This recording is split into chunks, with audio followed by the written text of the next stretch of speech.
Je suivrai mon Seigneur et mon Maître, sans jamais m'éloigner. Ton but ou ton rêve vont te donner une cible à atteindre. Amen. Ton but et ton rêve vont te fixer un objectif. Ça va te donner une destination. C'est très important d'avoir une destination. Amen. Parce que si vous n'avez pas de destination, vous n'avez pas de direction. Vous ne pouvez pas dire à quelqu'un, aide-moi à naviguer, aide-moi à atteindre mon objectif, aide-moi à atteindre mon but. Et lorsqu'il vous demande, mais où est-ce que vous voulez aller, vous lui dites, je ne sais pas. Très important de se fixer un objectif. Vous savez, Joseph, il a eu ce songe-là, la Bible dit dans le livre de Genèse 37 au verset 1, lorsqu'il avait 17 ans. À 17 ans, il se voyait élevé sur le plan administratif, il se voyait élevé au niveau, sur le plan politique, il se voyait investi de pouvoir, d'autorité et ce genre de choses. Et c'était le désir de son cœur, vous voyez. Vous ne pouvez pas juger quelqu'un par rapport au désir de son cœur. Vous voyez. Mais Joseph, bien qu'il était esclave, n'a pas renoncé à son rêve. Vous voyez. Vous ne devez jamais abandonner votre rêve. Quand bien même Joseph était enchaîné par les gardes de Potiphar et qu'il a été traîné comme un animal sauvage et emmené dans la maison de Potiphar pour y être un esclave, Joseph à aucun moment n'a renoncé et n'a abandonné son rêve. Il avait ce rêve-là dans son cœur. Il s'est dit, certainement si je vis encore, c'est parce que celui qui m'a donné la vie n'en a pas fini avec moi. Alléluia. Ce que ton cœur désire, c'est ce que tu veux vraiment. Ce n'est pas ce que quelqu'un t'a dit que tu peux faire. Ce n'est pas ce que le monde en général dit que tu peux faire. Oh, un chrétien ne peut pas faire ci, hein? Un chrétien ne peut pas faire ça, un chrétien ne peut... La Bible dit, le Seigneur a dit, en parlant aux disciples, il leur a dit, écoutez, après avoir parlé au jeune homme riche, il leur a dit qu'il sera difficile pour un riche d'entrer dans le royaume de Dieu. Plus difficile pour un riche d'entrer dans le royaume de Dieu que pour un chameau de passer par le trou de l'aiguille. On a traduit par le trou d'une aiguille. Mais le trou de l'aiguille, c'est une porte qui existe à Jérusalem par laquelle on fait rentrer les chameaux lorsqu'ils viennent trop tard, après qu'on ait fermé les portes principales. C'est une porte qui oblige les grands commerçants à décharger les chameaux de leurs bagages et à faire passer les chameaux d'abord et ensuite à faire rentrer les bagages dans la ville. Ça veut dire en fait qu'un riche qui met sa confiance dans ses richesses ne peut pas être sauvé. Mais vous savez, c'est difficile aussi pour un pauvre d'être sauvé. Les pauvres n'ont pas un passeport pour entrer au ciel. La Bible dit large et spacieuse est le chemin qui mène à la perdition. Petite, étroite et resserrée est celle qui mène au salut. Mais si tous les pauvres étaient sauvés, on aurait dit large et spacieux est le chemin qui mène au royaume de Dieu. Puisque sur la terre, c'est bien connu, il y a 10% de personnes qui consentent 90% des richesses et 90% des hommes qui consentent 10% des richesses.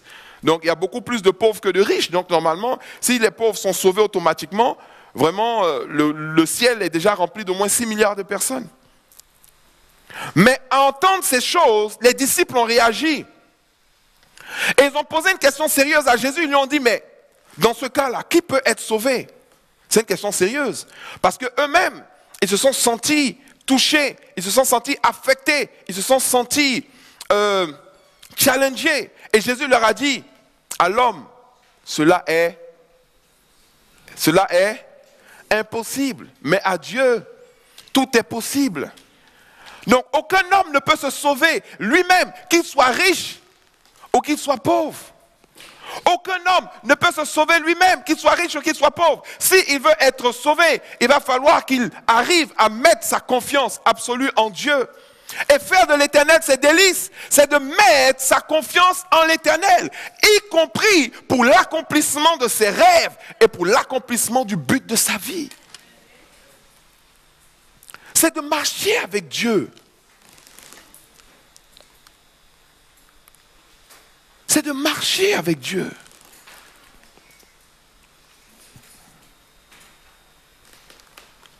Amen. Dieu veut avoir une relation unique avec chacune de ses créatures. Le plan qu'il a pour moi n'est pas le même qu'il a pour toi, n'est pas le même qu'il a pour un tel, n'est pas le même qu'il a pour telle autre et telle autre personne. Chaque personne est unique, a un caractère particulier, a une empreinte particulière et donc aura un programme particulier. Vous avez des gens qui vont rentrer très jeunes dans le ministère. Vous avez des personnes qui vont rentrer très tard dans le ministère. Vous avez des gens qui vont faire fortune avant d'entrer dans le ministère. Vous avez des gens qui vont rentrer dans le ministère et qui seront bénis pendant l'exercice de leur ministère. Vous avez des personnes qui vont réussir dans le ministère dès qu'ils vont commencer. Vous avez des personnes qui vont d'abord trimer avant de réussir. Vous avez des personnes qui vont réussir dans les affaires plus que dans le ministère, et vous avez des personnes qui vont réussir dans le ministère plus que dans les affaires, et puis vous avez des personnes qui vont jamais exercer le ministère, mais qui vont être de grandes sources de bénédiction pour l'œuvre de Dieu, et vous avez des personnes qui vont s'égosiller pendant des années, et qui vont amener que 4-5 personnes au Seigneur, mais qui auront fait un travail extraordinaire, parce que dans ces 4 et 5 personnes, ils auront vraiment touché des gens qui, à leur tour, deviendront des puissants serviteurs de Dieu. Vous avez toutes sortes de prophètes, toutes sortes de personnes, mais ce que Dieu veut, ce n'est pas de vous donner un rêve. Ce que Dieu veut, c'est de vous aider à réaliser le rêve qu'il vous a déjà donné avant même que vous ne soyez dans le ventre de votre mère. Amen. C'est important parce que, comme je vous ai dit, c'est ça qui va vous fixer un objectif. Ce que mon cœur désire. Ce que je veux réellement faire, ce qui me rend heureux. Vous voyez? Quand vous faites quelque chose que vous aimez, vous n'avez pas besoin qu'on vous menace pour le faire. Vous n'avez pas besoin qu'on vous, qu'on vous oblige à le faire. Joseph était quelqu'un qui aimait administrer, qui aimait gérer, qui aimait organiser. Et quand il est arrivé chez Potiphar, les dons qu'il avait se sont manifestés. Et il a fait ce qu'il aimait. Organiser, administrer, gérer. Et Potiphar a dit, ce jeune homme-là, parmi toutes les personnes que j'ai chez moi, il n'y a pas quelqu'un qui a autant d'intelligence, autant de savoir-faire, autant de communication. C'était un bon vendeur. C'était quelqu'un qui était vraiment rempli de qualité. La Bible dit que Joseph est devenu dans la maison de Potiphar ce qu'il désirait dans son cœur, celui qui a géré toute la propriété de Potiphar. La seule chose qu'il n'avait pas le droit de faire, c'était de coucher avec la femme de Potiphar. Il pouvait faire tout ce qu'il voulait dans la maison. Le diable est revenu encore. On va dire, le sort s'est acharné contre lui. Où les gens ont voulu s'opposer à son succès, la femme de Potiphar, accusée d'avoir violé, jetée en prison. Mais quand bien même il était en prison, Joseph n'a toujours pas renoncé au désir de son cœur, à son rêve, à ses aspirations. Et il a continué à faire de l'Éternel ses délices, à penser à ce qu'il avait vu lorsqu'il avait 17 ans, à penser à ce qu'il pouvait apporter au monde comme contribution et à continuer à faire ce qu'il aimait. Vous voyez? Chez Potiphar, il faisait ce qu'il aimait.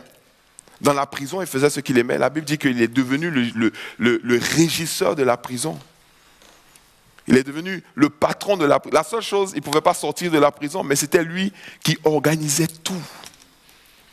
Vous voyez, quand vous faites, ce pour lequel vous êtes programmé, ce pour lequel vous avez été créé, ce pour lequel vous avez été formé dans le ventre, depuis le ventre de votre mère, vous êtes le meilleur à cela.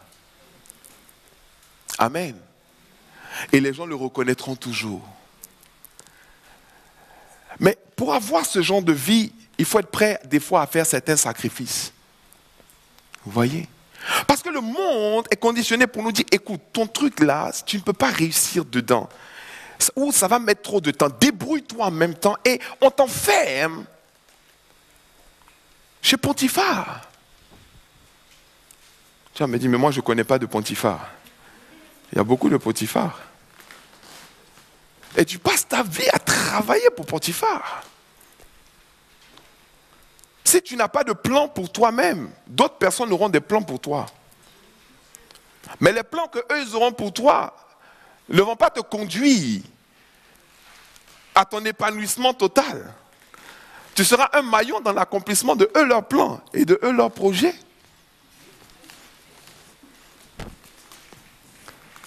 Tu vas le servir.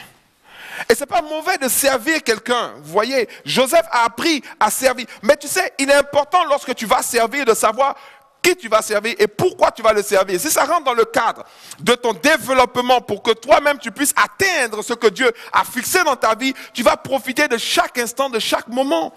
Parce qu'il y a des choses pour lesquelles tu n'as même pas besoin qu'on te paye pour les faire. Et ça devient extraordinaire lorsqu'on te paye pour faire quelque chose que tu aimes. Et si vous prenez la vie des gens qui ont réussi dans leurs entreprises, dans leurs affaires, ou bien qui réussissent, ce sont des gens qui font ce qu'ils aiment. Et qui sont payés pour faire ce qu'ils aiment.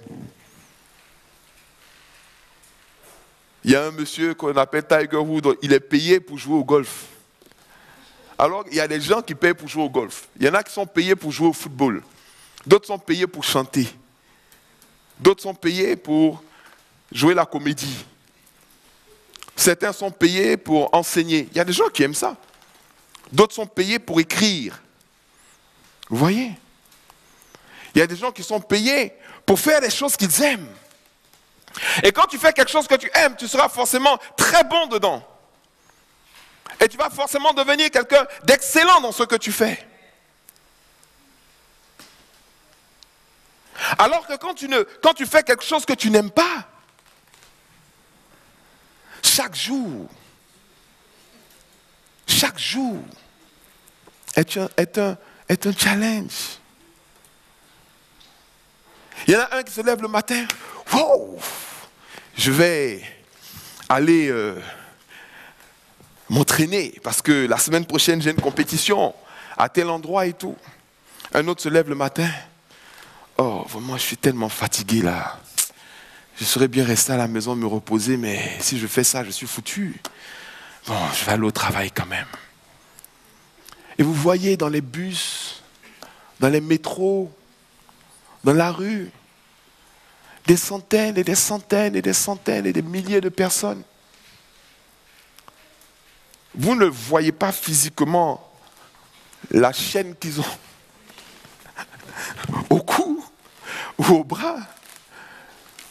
Mais vous les voyez littéralement. Ils vont au travail sans motivation, fatigués. La seule chose à laquelle ils pensent, c'est les vacances. Ou à quelle heure ça va finir, avant même d'avoir commencé.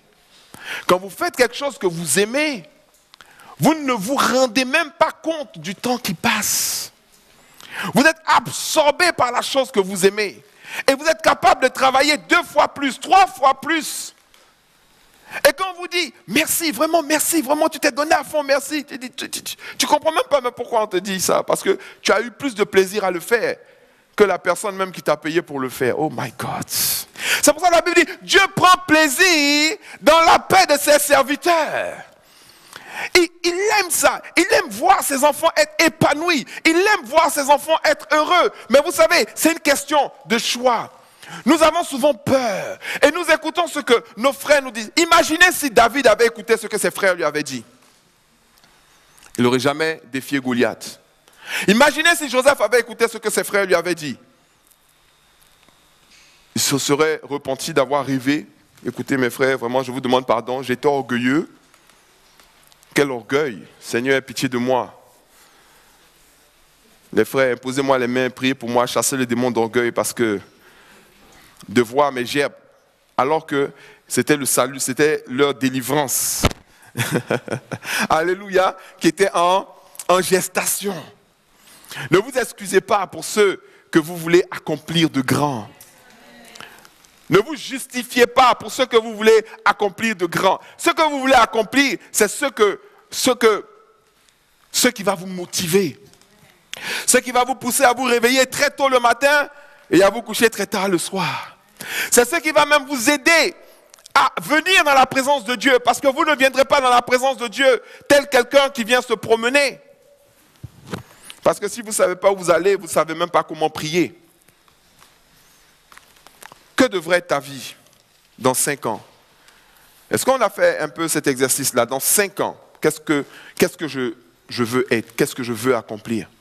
Joseph savait, lui, dans 5 ans, ce qu'il voulait faire. Il ne savait pas que ça allait prendre 13 ans pour s'accomplir. Mais il se projetait déjà dans 5 ans. Dans 5 ans, qu'est-ce que tu veux faire? Qu'est-ce que tu veux accomplir? À quoi ressemblerait ta vie? Quel serait ton statut matrimonial? Quelle serait ton implication dans le ministère? Quels seraient même tes revenus? Est-ce que tu as pensé à ça? Dans 5 ans, quel genre de revenus tu vas avoir? Non, on ne peut pas penser à ça. Non. La loi a dit ça, moi je suis indexé. Quand on augmente de 2%, on augmente. Mais je ne veux pas penser à ça. Non, c'est satanique. Quelle serait, dans 5 ans, ton acquisition majeure? La chose que tu vas accomplir ou réaliser ou que tu vas acheter, tu pourras dire, j'ai accompli quelque chose, j'ai réalisé quelque chose. Est-ce que tu l'as fixé? Est-ce que tu l'as écrit? Quel serait dans 5 ans le genre de sport que tu vas pratiquer, le genre de maison que tu auras, le genre de vie que tu auras avec tes enfants? Quel serait dans 5 ans le genre de destination que tu choisirais même pour aller en vacances? Oh, pasteur, de quoi tu parles? Tu veux nous faire rétrograder? Va des rétro, Satanas! Arrière de moi, Satan!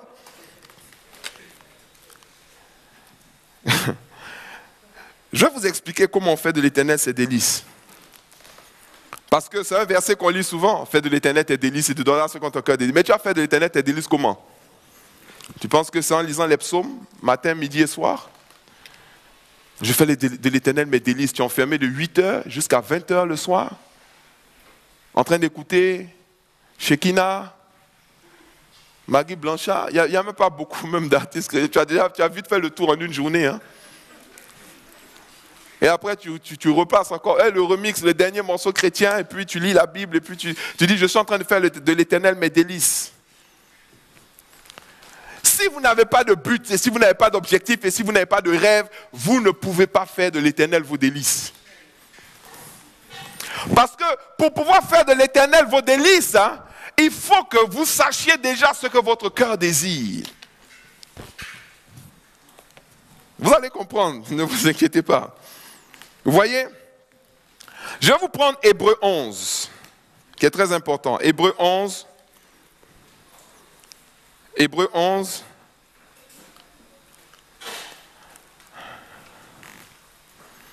Versets 1 à 3.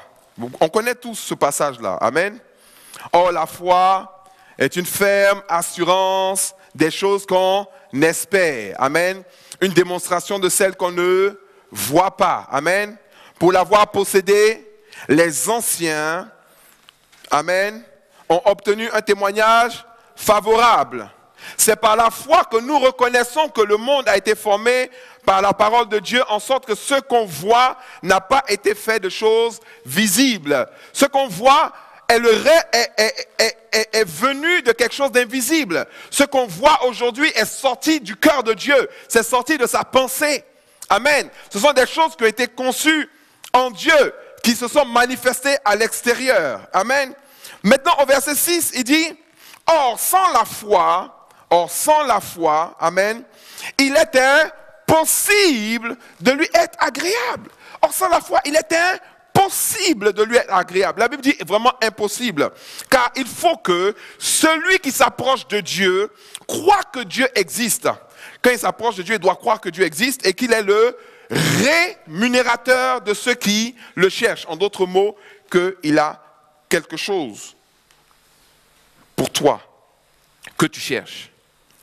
Quand tu t'approches de Dieu, tu dois croire qu'il existe et qu'il a une rémunération pour toi. On va lire ce même passage-là dans la version parole de vie. Amen. Dans la version parole de vie. Verset 1. Croire en Dieu, c'est une façon de posséder déjà les biens qu'on espère. Amen.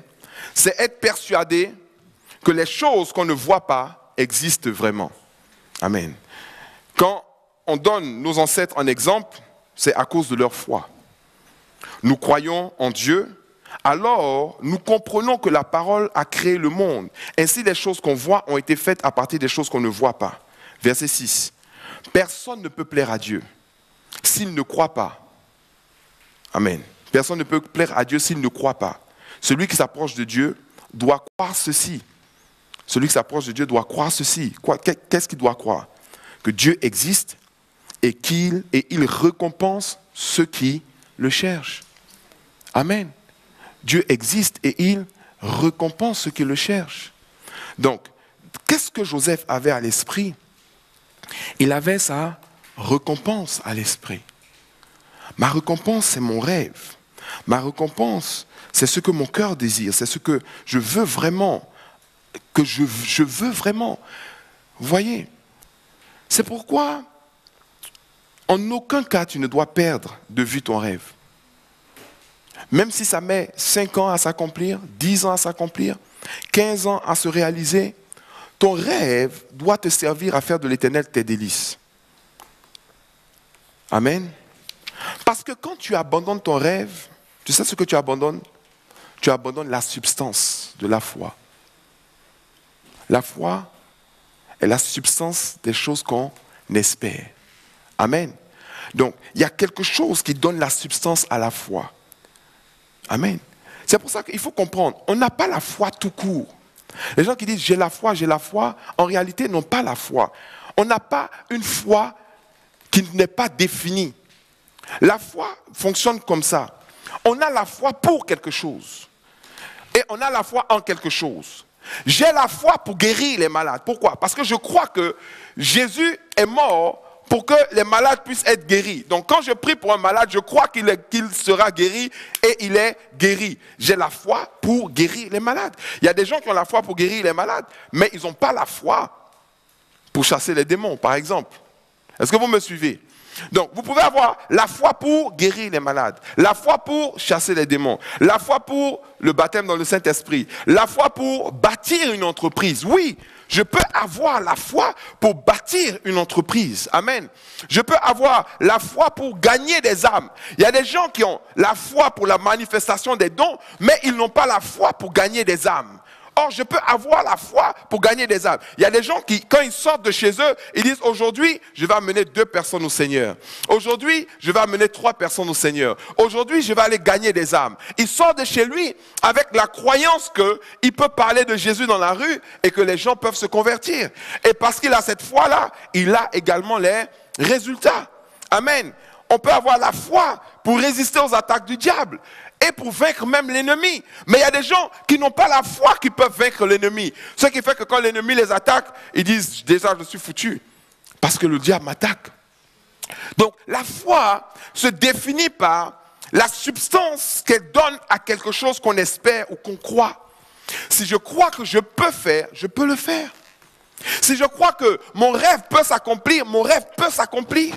Si je crois qu'il ne peut pas s'accomplir, il ne peut pas s'accomplir. Tout ce que le diable essaie de faire et a essayé de faire dans la vie de Joseph, c'est d'essayer de lui faire croire que son rêve ne pouvait pas s'accomplir. Tu vois, où est passé ton rêve? Tu es devenu un esclave maintenant. Tu es esclave chez Potiphar. Tu vois, où est passé ton rêve? Maintenant, tu es en prison. Tu vas faire comment?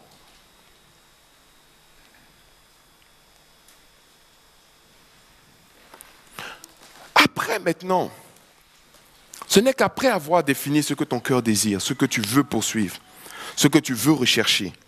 Amen. Ce n'est qu'à ce moment-là que tu peux faire de l'Éternel tes délices. Tu vas dire, pasteur, comment? En associant l'Éternel à tes démarches. Amen. Lorsque tu prends le temps régulièrement, dans la prière, dans la méditation, lorsque tu te recueilles. Parce que vous savez, il ne s'agit pas simplement d'avoir un rêve et puis après de l'oublier. Non. Quand vous avez le rêve, vous devez l'écrire. Vous devez l'écrire. Vous devez vous écrire l'objectif. Vous devez écrire le rêve. Joseph, vous le réveillez à 5 heures du matin, il pouvait vous dire ce qu'il voulait accomplir. Vous devez l'avoir. Amen. Et quand vous l'avez, vous devez régulièrement y penser. Régulièrement. C'est pas que, au début de ma conversion, là, j'ai eu un rêve. Non. Le rêve que tu as eu là, il est important pour toi. Il est important pour te motiver à continuer d'avancer. Je me rappelle toujours du rêve que j'ai eu lorsque j'ai donné ma vie au Seigneur. Le même jour, quand j'ai accepté le Seigneur, je chantais partout, je claironnais partout ce que j'allais devenir. Et je sais ce que je vais devenir. Je laisse, c'est serré dans mon cœur. Vous voyez? Et faire de l'Éternel ses délices, c'est de partager ça avec Dieu. Vous voyez, ce moment-là où, malgré le fait que vous êtes abattu parce que vous êtes chez Potiphar, ou que vous êtes abattu parce qu'on vous a jeté en prison, vous vous réjouissez dans le Seigneur. Amen. Avec ce rêve. Oh Seigneur. Parce que c'est le moment où le rêve vous amène des émotions et des joies. Vous ne le voyez pas se manifester, mais il se manifeste déjà en vous. Amen. Et vous ne voyez pas Dieu comme un obstacle à l'accomplissement de ce rêve. Dieu devient votre associé. Il devient votre partenaire pour l'accomplissement. Amen. Et là, vous allez partager les meilleurs moments.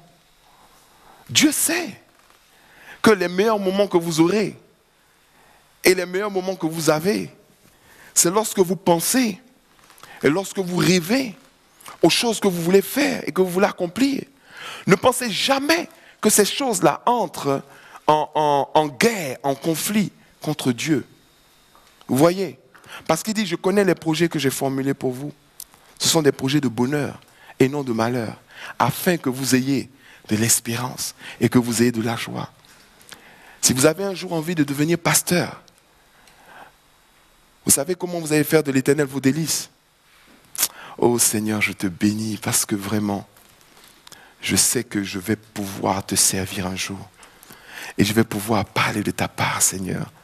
Je vois déjà les âmes qui seront édifiées par moi, que je vais suivre, les églises que nous allons bâtir, les choses que nous allons accomplir. Dieu est avec toi dans l'accomplissement de cette chose. Vous voyez, vous n'abandonnez pas votre rêve, parce que si vous abandonnez votre rêve, c'est comme si vous perdez la substance. Vous vous dites, Dieu ne peut pas me donner ce que je recherche. Or, qu'est-ce que Dieu veut? Il veut que vous ayez ça. Il veut que cette chose-là est une preuve, en fait, de la confiance que vous avez en Dieu. Parce que lorsque vous vous regardez et vous dites, je ne peux pas l'accomplir. De moi-même, je ne peux pas. Mais comment je vais faire? Je suis à découvert. Lucien même m'a écrit une lettre dernièrement. Je suis dans une situation, si je quitte là, comment est-ce que je vais m'en sortir? Mais j'ai un rêve. Je veux faire ça, je veux réaliser ci, je veux réaliser ça. De moi-même, je ne peux pas le faire.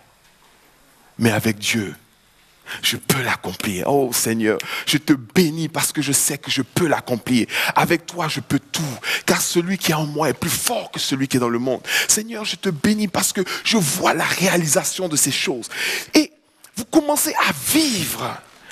Le rêve ne s'est pas encore accompli. Il ne s'est pas encore réalisé. Mais vous commencez déjà même à en expérimenter les émotions et les joies. Et quelqu'un qui vous voit dans votre galère, même dans votre souffrance, vous sortez avec la sueur et un vieux tricot. Et puis vous êtes dans la joie. Ouh. On dit, mais d'où tu viens? J'étais en prière. Mais ce n'est pas le genre de prière où tu sors, on dirait que tu es en deuil. D'où tu viens? Vraiment, actuellement, la situation est trop difficile. J'étais en train de prier. Mais la prière, c'est le moment où véritablement tu Tu ouvres ton cœur à Dieu. Or, si tu ouvres ton cœur à Dieu, qu'est-ce qui se passe? Tout ce qui était impossible devient maintenant possible. Attends, Joseph, tu veux être grand, tu veux être puissant, tu veux être un grand champion, tu veux être un personnage élevé dans la société. Mais voilà, maintenant, tu es esclave chez Potiphar. Oui, quand je regarde la situation, c'est vrai, je suis un esclave chez Potiphar. Mais quand je regarde à l'Éternel, je sais que ce rêve s'accomplira. Alléluia. Quand je regarde à l'Éternel, je sais que ce rêve s'accomplira. Mais Joseph, tu sais comment? Je ne sais pas comment. Est-ce que Joseph savait comment? Il ne savait pas comment.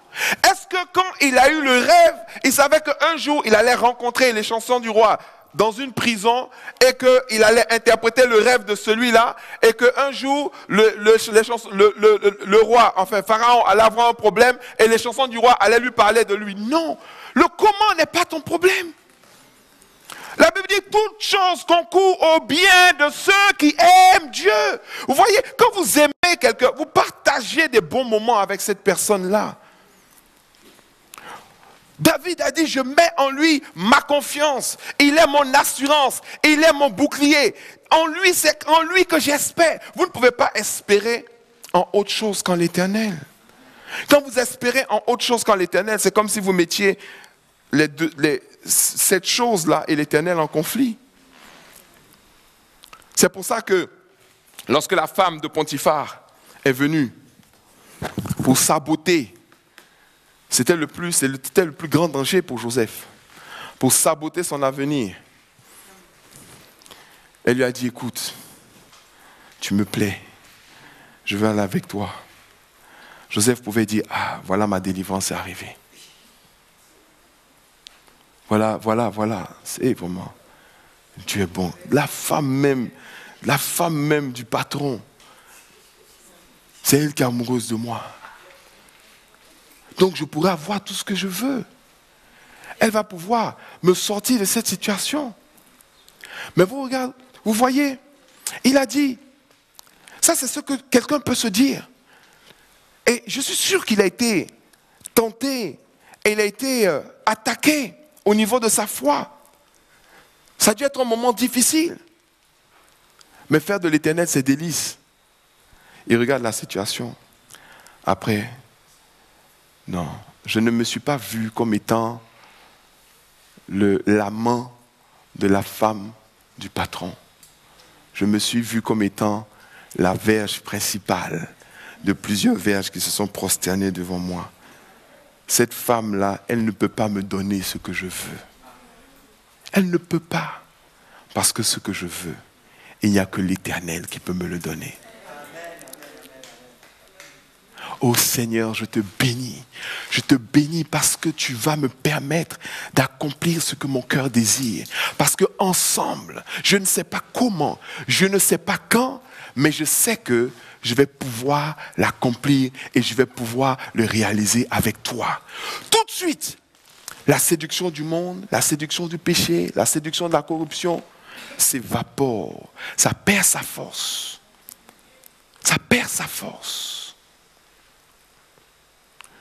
Dieu va vous envoyer des personnes, effectivement, pour être des sources de bénédiction dans votre vie. Mais ne les voyez jamais comme étant la source principale. Jamais. Jamais. Ce sont des instruments qui demeurent des instruments.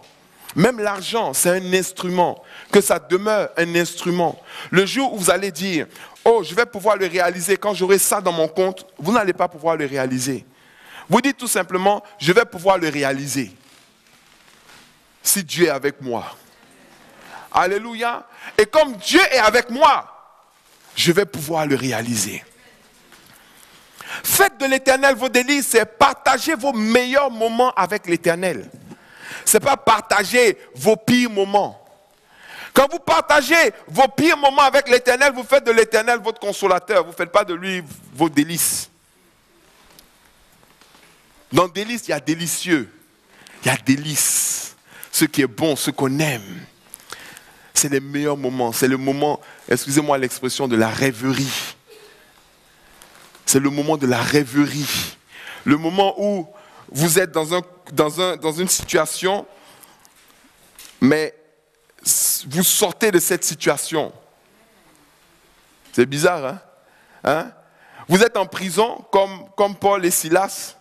Vous êtes en prison, enfermés, ligotés, avec des gardes à l'entrée. Et puis, il y en a un qui dit, hey, vraiment, le Seigneur est merveilleux. Oh, je te dis, il est trop bon. Mais pourquoi il est bon même? Parce que je sais. Il m'a appelé à aller prêcher l'évangile dans les nations.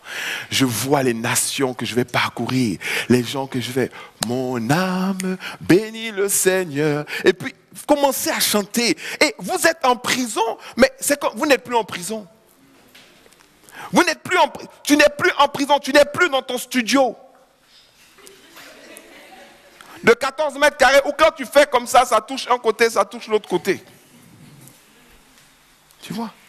Tu n'es plus dans cette situation-là où tu te sens limité, où tu te sens bloqué. Parce que tu vois ton rêve et tu vois l'accomplissement de ton rêve avec Dieu. Et c'est ça que Dieu aime dans l'affaire. C'est que tu vois l'accomplissement de ton rêve avec lui et pas avec quelqu'un d'autre. Et pas avec une autre personne. Dieu veut être le rémunérateur de ceux qui le cherchent. Ce que tu veux, Dieu l'a. Ce que ton cœur désire, Dieu l'a. Fais de l'Éternel tes délices et il te donnera ce que ton cœur désire. Alléluia. Alléluia.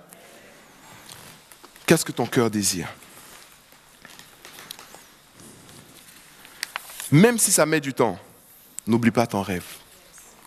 Quel que soit le temps que ça va mettre, quels que soient les revers que tu vas avoir, quelles que soient les difficultés que tu vas avoir, la seule chose que tu dois tenir et ne jamais laisser et ne pas abandonner, c'est le rêve que Dieu t'a donné.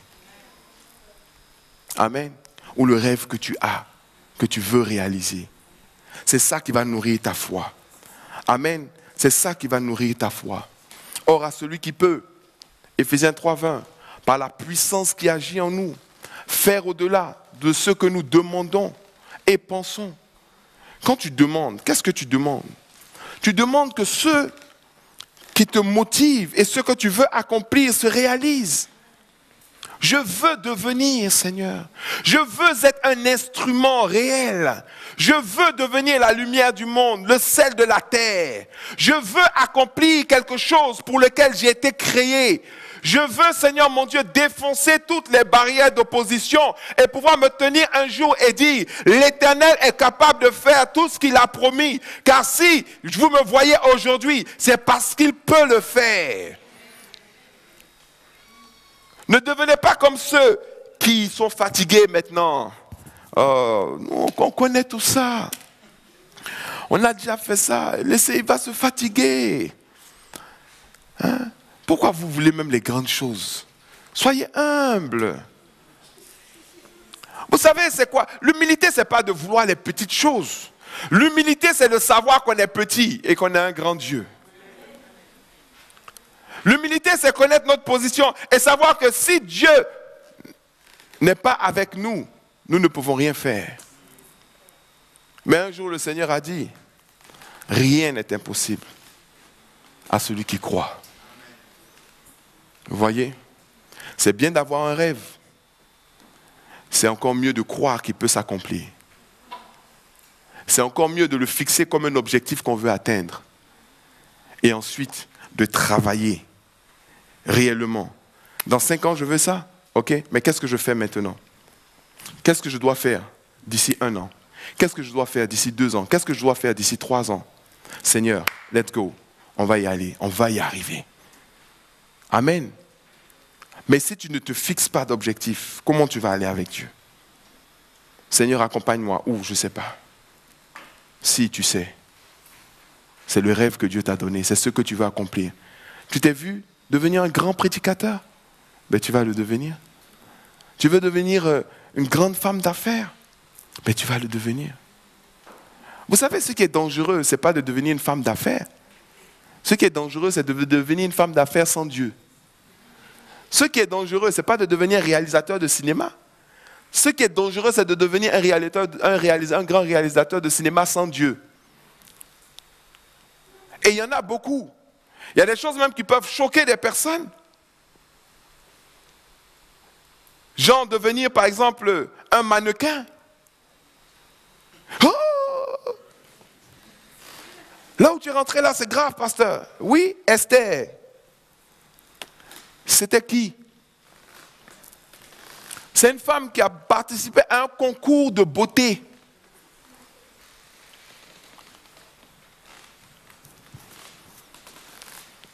Concours de beauté, Miss. Elle est devenue Miss, mais avec Dieu. Et quand toutes les femmes la montraient, elles disaient, regardez celle-là, regardez celle-là. Elle pense qu'elle est en train de faire quelque chose de Dieu comme ça. Mais à un moment, tout le peuple avait besoin de qui? Esther. Elle était la seule qui était capable de pouvoir infléchir le cœur du roi de ce temps-là pour pouvoir sauver le peuple d'Israël. Et elle exerçait un ministère. Dieu a mis son nom dans la Bible. Alors que toutes les personnes qui étaient de sa génération, qui étaient de son époque, il n'y en a aucune qui a son nom dans la Bible. Ce que ton cœur désire, tu n'as pas à te justifier. Ce n'est pas toi qui as mis ça là. C'est Dieu qui a mis ça dans ton cœur. Il a mis ça dans ton cœur. Et non seulement il a mis ça dans ton cœur, mais il a mis également tout ce dont tu as besoin pour que cela puisse s'accomplir. Joseph n'a pas besoin de se justifier devant ses frères. David n'a pas eu à se justifier. Quand ses frères lui ont dit, mais toi, tu es un petit jeune homme arrogant, mais pour qui tu te prends? Nous, on est là depuis, on n'a pu rien faire à Goliath. David a dit, bye bye. Et il a poursuivi sa destinée. Est-ce que vous me suivez? Ne permettez à personne d'avorter votre rêve. Parce que si votre rêve est avorté, c'est votre destinée qui est avortée. Vous êtes là, vous n'avez plus de rêve, vous continuez de vivre, vous poursuivez quelque chose. Mais vous poursuivez quoi? Qu'est-ce que vous poursuivez? Le rêve de quelqu'un d'autre? Hein? Qu'est-ce que vous poursuivez? Vous avez un rêve, vous ne le poursuivez plus. Vous poursuivez quelque chose, vous poursuivez quoi? Un bateau qui n'a pas de destination, il est en train de dériver. Il est à la dérive. M'aider, message à la tour. Oui, qu'est-ce que vous voulez? Oui, je souhaite avoir un itinéraire pour atteindre ma destination. Oui, quelle est votre destination? En fait, avant, je voulais aller à Gibraltar, mais maintenant, je ne sais plus. Oui, bon, quand tu sauras où tu veux aller, rappelle-nous.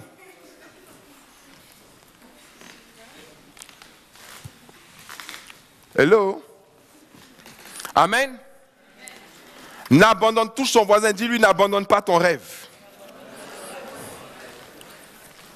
N'abandonne pas ton rêve. Alléluia. N'abandonne pas ton rêve, n'abandonne pas tes objectifs. Ne les abandonne pas. Parce que Dieu veut t'aider à les atteindre. Il veut t'aider à les atteindre.